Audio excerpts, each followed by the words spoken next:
the preparations have gone as well as can be expected. They've won the games. They've done okay. They've played well. They've scored goals, not conceded goals. But I'm not going to change my opinion on even if they had, won 10-0 or lost 1-0. England are a good side. They're a young side, and with youth comes a little bit of inconsistency.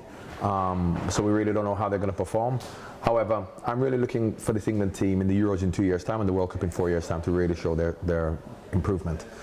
It can happen now, so if it happens now, it's a bonus for me.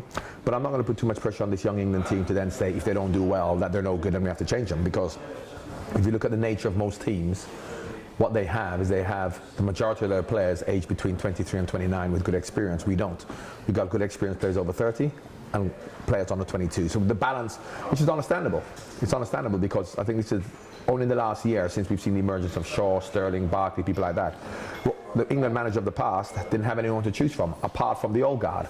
The Beckham, Gerrard, Lampards, Rio Ferdinand, John Terry's, Ashley Cole's, they've been around forever. And because they didn't have any players to challenge them, those players stayed playing. And why they didn't have any players to challenge them is because what you need to have is you need to have English players, young English players, playing for the top teams in the Champions League.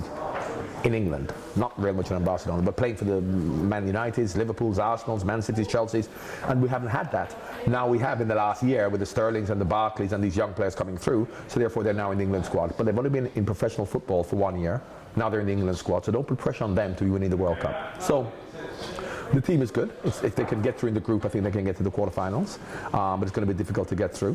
So, I'm as much as we're talking about we're going into this World Cup with no expectations, I'm not.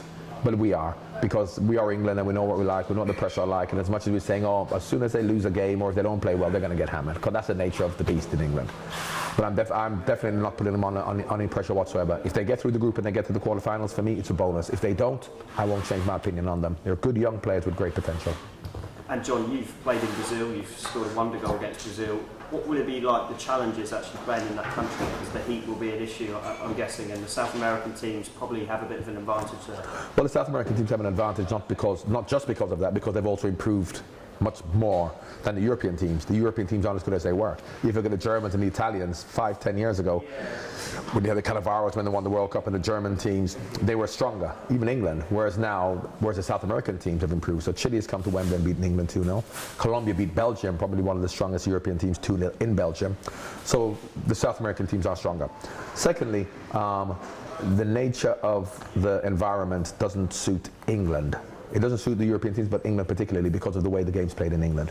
We like a very fast tempo, even now. And you cannot play that way in those conditions in the World Cup. So we have to change the way we played, and we saw it against Peru, and that was foreign to us, it was alien to us. The fans didn't like it, the players were uncomfortable with it. The Spanish and the Italians play that way all the time, even the Germans. So even though they are Europeans, they play a much slower game anyway, so them going there, while the conditions will be difficult, it will be easier for them to adapt because of the way they play. Harder for us to adapt because we play a very fast tempo.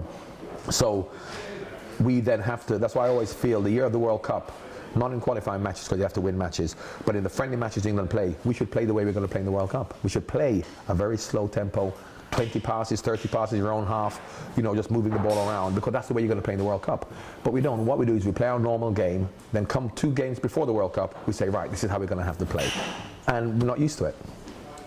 From your experience, you've played alongside some great strikers, obviously Gary Lineker in an England shirt. There's been a lot of talk recently about perhaps dropping Wayne Rooney. There's been a lot of talk in the media about his form.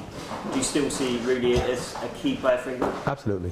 You could not drop Wayne Rooney. He's the most important player for England. Himself and Steven Gerrard, but Steven in a different way now because of his age.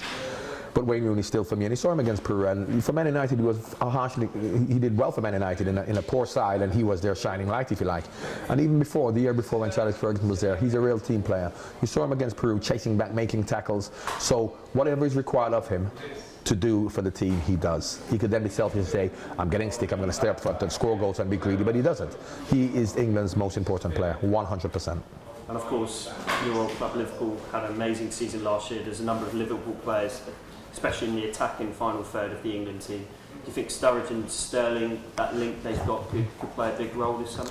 Well, if they play together, but I don't expect Sterling to start. So, you know, if you look at the way that Roy Hodgson will set his team out, maybe Sterling will start, we don't know.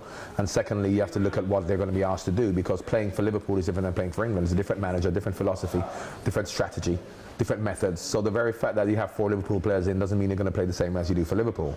So what will be good is the fact that they're used to each other, they're comfortable with each other. But in terms of the way they play, it's completely different, because you know, you're playing in different football, different environments for a different team, with the manager asking different demands of you. So it'll be good for them if they play, but nevertheless, I don't expect them to be as cohesive and fluent as they are for Liverpool. And just a question on Liverpool as well. They just come up a little bit short this season in the title race. But next season, do you see the club pushing on more with the acquisitions of Lambert and possibly Lallana as well? Well, pushing on more means what? If they finish second again, they're still pushing on more, because pushing on more means they're going to go and win the league by 10 points, which they're not.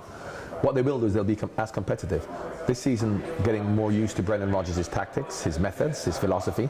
You saw them in the first year, the second year they've improved. They should improve in the third year also. They're young, they're now improving. They will add to the squad, not just with Lallana if he comes, but Lambert's already there, but they'll find 3 or 4 other players. And I think the Liverpool team's disappointment stems from the fact that they kind of like, after the 20 years of disappointment, they kind of like feel that this is a bit of a blip. A positive blip in terms of us nearly winning it. And next year we're going to go back to being 20 points off the top. That's not going to happen, because the Liverpool players now are fully confident for the challenge ahead, knowing that after what we did last season, playing against the top teams and the other teams, we know we can continue this. So I don't see any reason why Liverpool shouldn't be up there challenging once again. I can't say they're going to win it, because of course Chelsea will be strong, Man United will be strong again, Man City, Arsenal. So, but I'm sure that they will be as competitive next year as they were this year.